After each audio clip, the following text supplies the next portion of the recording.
Growing up, I never truly believed in the concept of cryptids, or anything I couldn't explain or understand. It always seemed unrealistic to me, but as I've become older, I've experienced things that don't have a logical explanation. For context, I live in a rural area consisting of mostly woods that surround my home, with my closest neighbor being about a half a mile away. I'm also really into hunting with my son and my neighbors, but on this particular day, I was alone. At around 5 p.m., I headed out the back door into the large wooded forest that stretched for miles and miles, just to do some light hunting and trail marking, when I came across a mutilated raccoon limply hanging off of a tree limb. At the time, I just assumed that a bear or a coyote attacked it, but I did find it strange how it was slung around the branch. Throughout the rest of my hike, I didn't see any more mutilated animal corpses, which was nice considering I planned on eating dinner.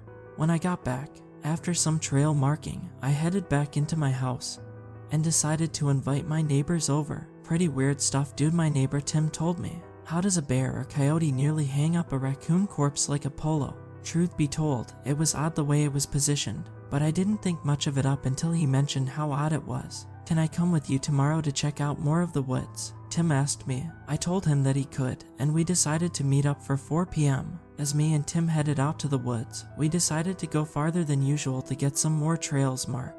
But I couldn't shake the feeling I was being watched the entire time, until me and Tim saw something that made our blood run cold. Hanging from a tree was a mutilated corpse of what looked like a man. Tim screamed, and I grabbed my phone to dial 911. When officers arrived onto the scene, we both were questioned about any suspicious activity in the area, but I explained how I haven't seen anyone on my property, and Tim hadn't seen anybody either. Police chalked it up to a suicide, where the man must have snuck onto the property to go hang himself. But it was unsettling since I'm almost always home and I have cameras around the property. One night, I woke up out of a dead sleep, sweating in my bed. I looked out my bedroom window, which faces the backyard and the edge of the woods, when I saw something that made the room go cold. Standing at the edge of the woods was a figure with unnaturally long limbs, no hair, and milky white eyes, staring right at my window. I wasted no time calling the police, making sure not to break eye contact with the figure until the squad car pulled up.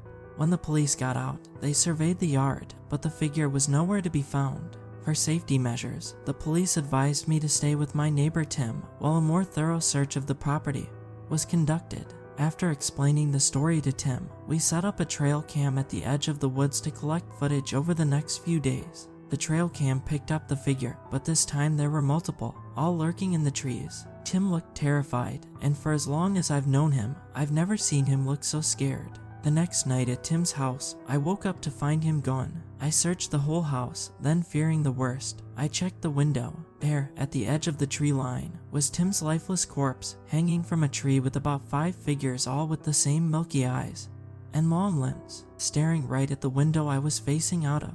After police were called, officers advised me to leave the area completely and to move in with a family member for my mental well-being.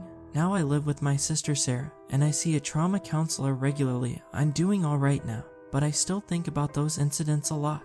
Hang on, Sarah's calling. Weird, she's saying something's in the backyard, probably just an animal.